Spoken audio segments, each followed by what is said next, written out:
Critical care in charge था मैं last 13 years तो under full time critical intensivist as intensivist काम कर रही हूँ. I was consultant in Fortis Hospital, then Max Hospital. Now I am heading the Department of Critical Care. So secondly, what is critical care?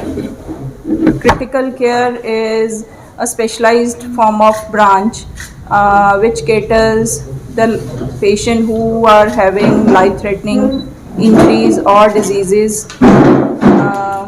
which cannot be taken care in the wards.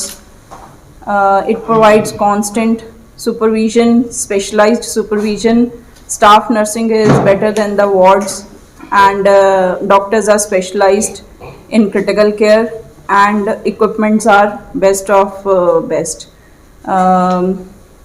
Then the facilities provided by the Gratian Hospital.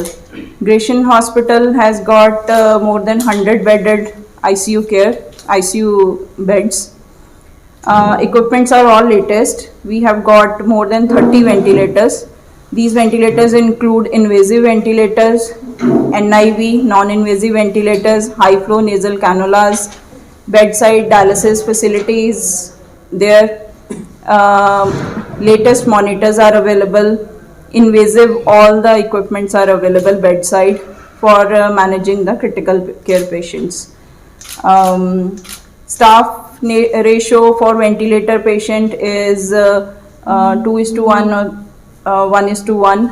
To critically ill patients 3:1. There are different types of ICUs are there which are called specialized ICU, like medical ICU, so neurosurgical neuro ICU, surgical ICU, gastro ICU.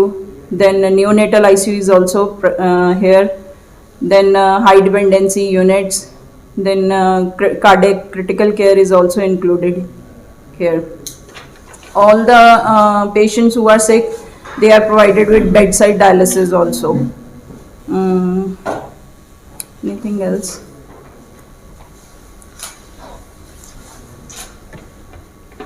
It is 24 hours. The facilities include 24 hours specialized doctors, 24 hours facility for the radiologist, 24-hour facility for the specialized doctors, primary doctors like nephrologist, neurologist. On-call facilities are available. Then staff nursing ratio is adequate. CT, MRI machines are in-house. Portable point of care ultrasound machine and X-ray machine bedside is available. मेरा नाम doctor Rohini Malhotra है. मैं Grecian hospital में emergency in charge हूँ, head of the department. हमारे पास emergency जो है यहाँ पे 6 बेडेड इमरजेंसी है. All bed with fully developed this monitored, सारे मोनिटर्स हमारे पास हैं. वेंटिलेटर हमारे पास इमरजेंसीज में अवेलेबल हैं. NIV जो भी क्रिटिकल केयर के लिए मतलब पेशेंट है, सभी फैसिलिटीज़ हमारे पास इमरजेंसी में अवेलेबल हैं. तो सबसे पहले कोई भी पेशेंट अगर हमारे पास आता है तो हम इमरजेंसी में लेते हैं. हर किसी तरीके की इमरजेंसी कोई भी हो, चाहे वो पीडियाट्रिक इमरजेंसी हो, न्यूरोलॉजिकल हो, कार्डियक इमरजेंसी हो, कोई भी पेशेंट इमरजेंसी का है, कोई ट्रोमा का पेशेंट है, कार्डियक है, तो वो हम इमरजेंसी में सबसे पहले लेके इनिशियली उस पेशेंट को स्टेबल करके, रिसस्किटेट करके, कोई भी अगर हमें उस पेशेंट का इन्वेस्टिगेशंस चाहिए हैं तो हमारे पास 24 आवर्स क्लिनिकल डायग्नोस्टिक्स हैं. CT स्कैन उसी टाइम पे हो जाते हैं. MRI वगैरह भी अगर चाहिए पेशेंट का तो किसी भी टाइम 24 आवर्स में हो जाता है. तो उसके बाद हमारे पास गुड, जैसे पहले ही बता दिया कि डॉक्टर मनिंदर ने, कि हमारे पास गुड क्रिटिकल टीम है. हर पेशेंट के लिए एनेस्थेटिस्ट ऊपर 24 आवर्स अवेलेबल होते हैं ICU में.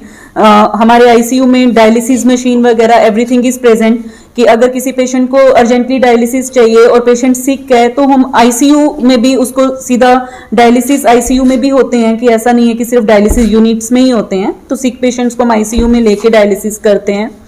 बाकी कोई भी पेशेंट अगर इमरजेंसी में ऐसा है कि ट्रोमा का कोई ऐसा पेशेंट है कि हमें उसी टाइम पे ऑर्थोपेडिशियन या किसी न्यूरोलॉजिस्ट या न्यूरोसर्जन, किसी भी सर्जन की उस टाइम पे ज़रूरत है तो ऑल आर इजीली अवेलेबल, सबके सब वहाँ पे उसी टाइम प्रेजेंट होते हैं. क्रिटिकल केयर से डॉक्टर मनिंदर खुद आ जाते हैं सो मतलब इट्स अ टीम वर्क, सो हम लोग इस तरीके से काम करके फर्दर वो करते हैं, ट्राइजिंग करते हैं सब- depending upon the sickness of the patient.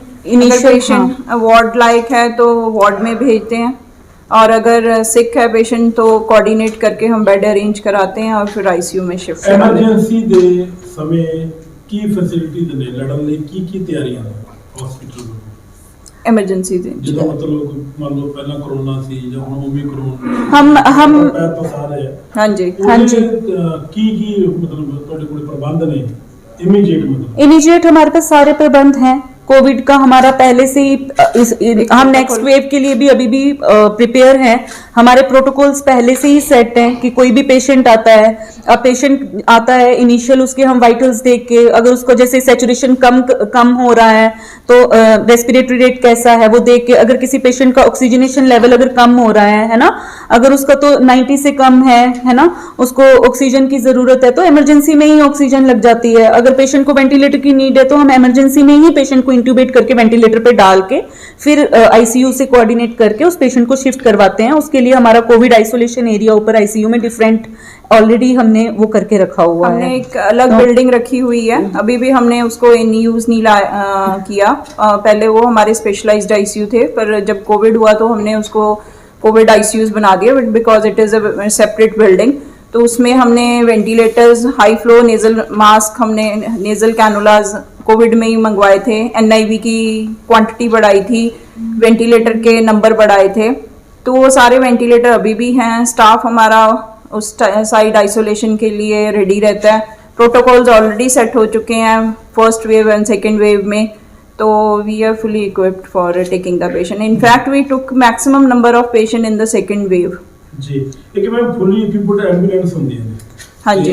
Hospital ਵੱਲੋਂ ਕੋਈ ਇਸ ਤਰ੍ਹਾਂ ਦਾ ਪ੍ਰੋਵੀਜ਼ਨ ਵੀ ਹੈ ਵੀ ਮਤਲਬ fully equipped with doctors with all ਮਤਲਬ ਅਸੈਸਰੀਜ਼, ਕੋਈ ਇਸ ਤਰ੍ਹਾਂ ਦਾ ਕੋਈ ਮੋਬਾਈਲ ਮੈਡੀਕਲ ਵੈਨ ਹੋਵੇ Yes, sir, हमारे पास कोई करो किसी ने कोई लोड है हमारे immediate ਤੁਹਾਡੀ डॉक्टर की टीम जाके राइट, उसको हमारे पास operate एक्चुअली कर सकती है। 4 एम्बुलेंसेज हैं जिसमें से 2 वेल इक्विप्ड ACLS एम्बुलेंसेज हैं, जिसमें आपके पास सारी वो रहती हैं कि पेशेंट को इंट्यूबेट करना हो तो वेंटिलेटर हम साथ में, पोर्टेबल वेंटिलेटर हमारे साथ पास है, वो हम साथ लेके जा सकते हैं। और 2 BLS भी हैं जिनमें हम स्टेबल पेशेंट्स को ला सकते हैं जिनकी ऑक्सीजनेशन लेवल में कोई प्रॉब्लम नहीं है।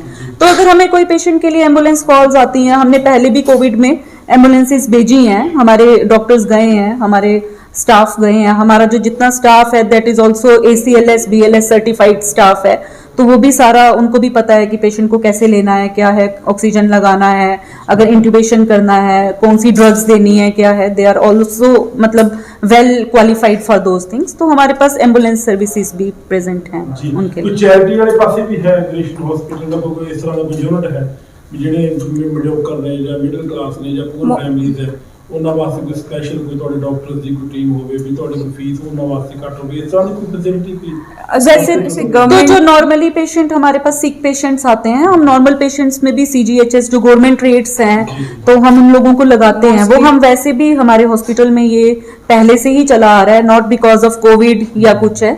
तो जैसे अभी पेशेंट्स को अगर कोई भी प्रॉब्लम, मतलब कोई सिक पेशेंट आया है और वह अफोर्ड नहीं कर सकते हैं या कुछ है, तो हम उनको गवर्नमेंट रेट्स दे के एडमिशन करते हैं। ਆਊਟ ਆਫ ਦ ਵੇ ਜਾ ਕੇ ਵੀ ਦੁਨੀਆ ਜਿਤਨਾ ਹਮਾਰੇ ਮੈਡੀਸਿਨਸ ਅਵੇਲੇਬਲ ਹੋ ਹੋ ਸਕਦੀਆਂ ਨੇ, ਸਕਦਾ ਅਸੀਂ ਉਹ ਆਪਣੇ ਲੈਵਲ ਦੇ ਉੱਤੇ ਇਕਵਿਪਮੈਂਟਸ ਤਾਂ ਵਧੀਆ ਹੈਗੇ ਹੀ ਨੇ। ਕਿਸੇ ਵੀ ਚਾਹੇ ਉਹ ਇੱਕ ਰਿਚ ਪੇਸ਼ੈਂਟ ਹੋਵੇ ਚਾਹੇ ਉਹ ਗਰੀਬ ਪੇਸ਼ੈਂਟ ਹੈ, ਸਾਰਿਆਂ ਲਈ ਇਕਵਿਪਮੈंट सेम ने, स्टाफ सेम है, बिल्डिंग सेम है, कुछ सेपरेट नहीं है। सेंट्रल गवर्नमेंट की भी गाइडलाइंस आई है भी आप 3 जनवरी से आप चिल्ड्रन को डोज देनी है, तो आपके पास क्या प्रोविजन है? अभी तो हमने शुरू करनी है, अभी तो 10th ऑफ जनवरी से शुरू होगी, तो वो मैनेजमेंट वाले अरेंज कर रहे हैं। ਡਾਕਟਰ ਸਾਹਿਬ ਜੋ ਕ੍ਰਿਟੀਕਲ ਦੀ ਗੱਲ ਦੱਸ ਰਹੇ ਹੋ ਕਿ ਕ੍ਰਿਟੀਕਲ ਕੰਡੀਸ਼ਨ ਹੁੰਦੀ ਹੈ, ਮਤਲਬ ਕਿਸੇ ਪੇਸ਼ੈਂਟ ਦੀ, ਇਹਦੇ ਵੀ ਲੋੜ ਹੁੰਦੀ ਹੈ ਟੈਕਨੀਕਲ ਸਟਾਫ ਦੀ, ਐਕਸਪਰਟ ਦੀ, ਹਰ ਇੱਕ ਚੀਜ਼ ਦਾ, ਜਿੱਦਾਂ ਤੁਹਾਡੇ ਕੋਲ ਜਿਹੜੇ ਵੀ ਇਕਵਿਪਮੈਂਟ ਹੈ ਉਹਨੂੰ ਹੈਂਡਲ ਕਰਨਾ ਐਕਸਪਰਟ। हाँ, तो हमारा जितना भी स्टाफ है वो सारा जो बेसिक लाइफ सपोर्ट और एडवांस कार्डिक लाइफ सपोर्ट जिस पे हम काम करते हैं वो सारे वेल सर्टिफाइड हैं, उन्होंने उसकी ट्रेनिंग ली हुई है। जितना भी स्टाफ है उन सब ने उसकी हाँ ਸਹੀ ਤੁਹਾਡੀ ਗੱਲ ਕਿ ਗ੍ਰੇਸੀਅਨ ਦਾ ਦਾਵਾ, ਪਰ ਅਕਸਰ ਇਹ ਦੇਖਿਆ ਜਾਂਦਾ ਬਹੁਤ ਸਾਰੇ ਹਸਪੀਟਲ 'ਚ ਜਦ ਤੁਸੀਂ ਜਾਓ क्रिटिकल कंडीशंस एक्सपर्ट नहीं होंगे। नहीं, हमारा जितना भी स्टाफ है हमारे पास उनके सर्टिफिकेशंस वगैरह भी सारे हैं, और मैं अपनी पर्सनल ट्रेनिंग्स हम इनको खुद देते हैं मैं इमरजेंसी मेडिसिन स्पेशलिस्ट हूँ, मैं तो उनको इमरजेंसी का जितना भी मतलब टीम को हम day by day daily basis पे हम इनको ट्रेनिंग देते रहते हैं, चाहे वो मेडिकल ऑफिसर्स हों, चाहे वो नर्सिंग स्टाफ हो, इवन हमारे सिक्योरिटी गार्ड्स जो हैं वो भी, जो हमारे एम्बुलेंस ड्राइवर्स हैं, इवन दे नो कि मतलब सीपीआर पेशेंट को अगर देना है तो उसको कैसे सीपीआर देना है, उनको भी हम उसकी training day by day time to time देते रहते हैं। क्रिटिकल केयर के भी जो डॉक्टर हैं वो एमडी एनेस्थीसिया हैं या पल्मोनोलॉजी हैं। मैं खुद मैंने एमडी की हुई है, उसके बाद आईडीसीएम जो एक डिग्री है क्रिटिकल केयर में, और 13 ईयर से एक्सक्लूसिवली क्रिटिकल केयर ही कर रही हूँ, और यूरोपियन डिप्लोमा भी मैंने फर्स्ट वाला किया हुआ। तो आगे जो ट्रेनिंग जो मेरे डॉक्टर्स हैं वो भी एमडी हैं, बीबीएस एमडी हैं। बिल्कुल, क्योंकि इस तरह जिस तरह पेशेंट क्रिटिकल कंडीशन से बहुत ਜ਼ਿਆਦਾ ਆਉਂਦੇ ਆ, हाँ जी। ਟੈਕਨੀਕਲ ਸਟਾਫ ਦੀ ਐਕਸਪਰਟ ਦੀ ਲੋੜ ਪੈਂਦੀ ਹੈ। ਇਹ ਤਾਂ ਤੁਹਾਡੇ ਆਪਣਾ ਇੱਕ ਹਸਪੀਟਲ ਦੀ ਪੂਰੇ ਆਲ ਓਵਰ ਇੰਡੀਆ ਦੀ ਗੱਲ ਕੀਤੀ ਜਾਵੇ, ਕਿਸ ਤਰ੍ਹਾਂ ਦੀ ਮਤਲਬ ਫਿਊਚਰ ਸਿਚੁਏਸ਼ਨ ਕਿਸ ਤਰ੍ਹਾਂ ਦੀ ਲੱਗਦੀ ਹੈ, कितना स्टाफ की लोड है इस तरह ਦੇ टेक्निकल फील्ड? देखो उसके लिए तो यही बोलना चाहेंगे, जितना भी ज्यादा स्टाफ मतलब ये तो हर किसी को देखना चाहिए है ना। नॉर्मली जब ACLS और BLS के बारे में अगर आप जानते हो तो वो बेसिक लाइफ सपोर्ट है। अगर आपने भी सुना हो तो वो आम आदमी को भी पता होना चाहिए कि CPR कैसे देना है। हम जितने लोग यहाँ पे हैं खड़े, हमें भी सबको पता होना चाहिए कि एक अगर किसी पेशेंट को कार्डियक अरेस्ट हो जाता है तो उसको CPR कैसे देना है। तो उसके लिए यही है कि हम डे टू डे लाइफ में जितनी ट्रेनिंग्स, मतलब हम भी जैसे अपने हॉस्पिटल से बाहर भी ट्रेनिंग्स देने के लिए मैं जाती हूँ तो वो हम कर सकते हैं। और बहुत सारे जितने भी इमरजेंसी मेडिसिन के लोग हैं या क्रिटिकल केयर एरिया के लोग हैं वो इन ट्रेनिंग्स पे बहुत ध्यान देते हैं। और हम मतलब जो हमारी कॉन्फ्रेंसेस होती हैं, जो CMEs होती हैं, उन पे हम इसको मतलब वो करते हैं। इवन स्कूल्स में जाके, कॉलेजेस में जाके, मतलब इवन बच्चों को या कॉलेजेस में जाके जो CRPF के ये मतलब जवान वगैरह हैं, इन सबको हम लोग ट्रेनिंग्स देते होते हैं इसकी। तो इसको यही है कि हमें अवेयरनेस करना है, जितना हम ये बताते जाएंगे कि हमें मतलब क्या कहते हैं कि अपना इमरजेंसी को या अपने क्रिटिकल केयर एरिया की क्या इंपॉर्टेंस है इंडिया में, इस चीज को अंडरस्टैंड करवाना ही पड़ेगा। तो अवेयर करते रहो जाके, यही कर सकते क्योंकि हैं। कोविड के दौर में ये देखा गया बहुत सारे प्राइवेट हॉस्पिटल में कि जब पेशेंट को जरूरत थी तो आईसीयू में ना वो कई चीजें थी कि वो हैंडल नहीं कर पा रहे थे। कई ऐसे हॉस्पिटल सामने आए हैं उसमें हैंडल नहीं कर पा रहे थे, स्टाफ को जबरदस्ती लगा दिया गया काम पर कि ठीक है जी आप भी संभालिए, लेकिन एक्सपर्ट नहीं थे। तो वहां पर क्या नुकसान नहीं होता पेशेंट का, क्योंकि टेक्निकल है ही नहीं है तो वो तो कैसे हम हैंडल करेगा? सर वो तो हम डेफिनेटली ओवरऑल ही अंडरस्टाफ्ड हैं अकॉर्डिंग, अगर हम अपनी पॉपुलेशन वर्सेस हम डॉक्टर फैसिलिटी या नर्स फैसिलिटी देखें तो वो तो हम चाहे गवर्नमेंट सेक्टर हो चाहे प्राइवेट सेक्टर हो, अंडरस्टाफ्ड तो हैं। It was like a pandemic, तो सडन आया, उसमें मैक्सिमम जितना हो सकता था एक दिन का हमें नियर अबाउट मेरे को 100 पेशेंट्स भी देखने पड़े। तो 100 पेशेंट्स को आप एक बार ही देख सकते हो, 20 पेशेंट्स को आप 5 बार देखोगे सेम टाइम में, है ना। तो ऑल्टरनेट डे देख सकते हैं। तो ये कॉम्प्रोमाइज तो होगा क्योंकि it was like a pandemic. अगर नॉर्मल होता है ऐसा कुछ नहीं मैंने देखा अगर डॉक्टर फैसिलिटी में कि वो डर रहे थे। मैक्सिमम डॉक्टर फैसिलिटी नर्सेज डरने की बात नहीं कर रहा हूँ, जिस चीज को आता ही नहीं, आपको प्रॉपर हैंडल नहीं करना आता, लेकिन आपकी पर अपने पास और कोई ऑप्शन नहीं है ना। देखो प्रॉपर ऑप्शन तो आप एक आम बंदे से तो एक मेडिकल फील्ड वाला बंदा ही मैक्सिमम है कर सकता है अब किसी को जैसे option। एक देखो आप इसका एग्जांपल, हॉस्पिटल में आईसीयू बना दिए गए कोविड के दौर में। इसका एग्जांपल हम प्राइवेट आपको, हॉस्पिटल ये कहते थे हम एक्सपर्ट है जी, हमें सब कुछ देखिए, हमारे हॉस्पिटल में तो हम expert थे। उस कंडीशन में आप कैसे कर सकते हो? वो मैं किसी ट्रीटमेंट कर रहा है, इतनी फीस लेते थे। देखो बाकी हॉस्पिटल्स का तो क्या खैर नहीं हम नहीं comment बता कर सकते सकते हैं, लेकिन ये है कि कोई भी डिजास्टर, जब भी कोई भी डिजास्टर किसी कंट्री को फेस करना पड़ता है तब ये इश्यूज तो कुछ ना कुछ आएंगे ही। क्योंकि हमारे पास गवर्नमेंट के पॉइंट ऑफ व्यू से भी अगर आप देखो कि डॉक्टर्स की कमियां भी हैं, ठीक है, नौकरी नहीं है, नर्सिस की कमी भी है ना। तो जब कोई डिजास्टर आता है तो हेल्पर्स भी हेल्प करते हैं, जो सफाई कर्मचारी भी होते हैं तो वो भी डिजास्टर में हेल्प करते हैं ना, हॉस्पिटल मतलब देखने के लिए। उसमें तो बेसिक मतलब ये तो गवर्नमेंट की भी काफी इसमें वो है कि अगर हमारे पास डॉक्टर्स या नर्सिस की वो मतलब कमी है तो वो तो ओवरऑल मतलब गवर्नमेंट को देखना है कि अपनी डॉक्टर, अभी देखो जैसे नीट PG का एग्जाम हुआ है, ठीक है, अगर आपको पता है जो पीजी पोस्ट ग्रेजुएशन के लिए उन बच्चों का देखो अभी तक काउंसलिंग नहीं हुआ, 4 महीने हो गए उन बच्चों के रिजल्ट आए। तो मतलब कब उनको नौकरियां मिलेंगी, कब वो स्पेशलिस्ट बनेंगे, है ना। जिसने डॉक्टरी करी है उसके बाद तो स्पेशलाइजेशन करेगा, तभी उसको आप बोलोगे कि मतलब उसने और ज्यादा अच्छा सीख लिया। क्योंकि एक एमबीबीएस करके जब आप निकलते हो आपको एक प्रॉपर ट्रेनिंग रिक्वायर्ड है, तो वो ट्रेनिंग तो गवर्नमेंट को भी तो हेल्प करना पड़ेगा ना, कि कहीं ना कहीं बच्चे जाके उनकी मतलब इन सारी चीजों को सॉल्व किया जाए, उनकी जल्दी से जल्दी क्लासेस लगें, उनकी जल्दी से जल्दी पढ़ाई फिर से शुरू हो। वो तो बहुत सारी चीजें मतलब बाकी फर्स्ट वेव में जैसे हम थे, हमें भी एकदम से क्या बोलते हैं पैंडेमिक आया है ना, तो कुछ दिन हमें Initial लगे, थोड़ा सा पैनिक हम लोग भी हुए थे कि हमें भी एकदम नहीं से पता था जैसे हम कि क्या क्या protocols कैसे रिक्वायरमेंट करें। होगी, क्या क्या पेशेंट आएंगे, कितने पेशेंट आ जाएंगे रातों रात, और वो कितने सिक होंगे, किस हिसाब से हम नर्सेज रेशियो रखें, किस हिसाब से हम डॉक्टर रेशियो रखें। हमें पेशेंट खुद मतलब जैसे जैसे सिक हो रहे थे हमें पता लग रहा था, बट सेकेंड वेव में तो हमने सारे प्रोटोकॉल्स बना चुके थे। राइट। और सेकेंड वेव में तो ऐसा था कि मतलब इन फर्स्ट वेव पेशेंट इतने सिक नहीं थे लेकिन पैनिक ज्यादा था, लेकिन सेकेंड वेव में तो ऐसा था कि पेशेंट इतने सिक थे, हमारे पास इमरजेंसी में 6 पेशेंट 7 पेशेंट हाई फ्लो पे जिनको हम वेंटिलेटर पे डाल रहे हैं, ऐसे पेशेंट्स होते थे। तो लेकिन उस टाइम पे हम मतलब हमें मतलब हम वो एस्टेब्लिश थे कि हमारी प्रोटोकॉल्स बिल्कुल अच्छे से बने हुए थे कि पेशेंट्स को ऐसे यहाँ से इमरजेंसी से स्टेबलाइज करके हमें क्रिटिकल केयर एरिया में शिफ्ट करना है, तो वहाँ पे डॉक्टर्स के साथ कोऑर्डिनेशन या वहाँ पे जो भी वेंटिलेटर्स हैं शुरू में ही शुरू हो जाएंगी। इनिशियली सब कुछ शुरू हो जाता था और वेंटिलेटर्स सारे अवेलेबल हैं वहाँ पे, तो वैसा रहता। मैंने डाटा ओमिक्रॉन को लेकर मतलब किस तरह का आप मैसेज देना चाहते हो पब्लिक को ओमिक्रॉन की?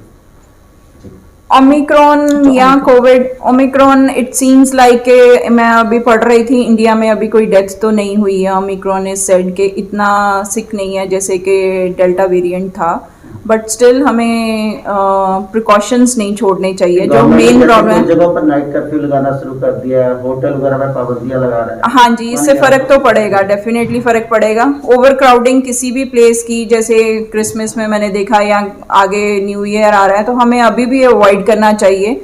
It should not be taken very lightly, क्योंकि लास्ट टाइम बहुत यंग पेशेंट्स, बहुत पॉपुलेशन, बहुत फैमिलीज अफेक्ट हुई हैं इससे। तो अभी ओमिक्रॉन की मोर्टालिटी या उसका कोई और वेरिएंट आ जाता है, उसकी मोर्टालिटी अभी नहीं नोन है, तो हमें प्रिकॉशंस के साथ ही चलना चाहिए। मास्क, हैंड वॉश, सभी एज ग्रुप को मतलब वैसे सेम प्रिकॉशंस लेने चाहिए। ज्यादा अफेक्ट करता है सब। नहीं, बच्चों का ये है कि वो वैक्सीनेटेड नहीं है, बच्चों को ज्यादा इफेक्ट तो पिछली वेव में भी ऐसा कुछ नहीं था। यंग इवन 25 to 45 ईयर्स के जो लोग थे वो ज्यादा इफेक्ट हुए थे।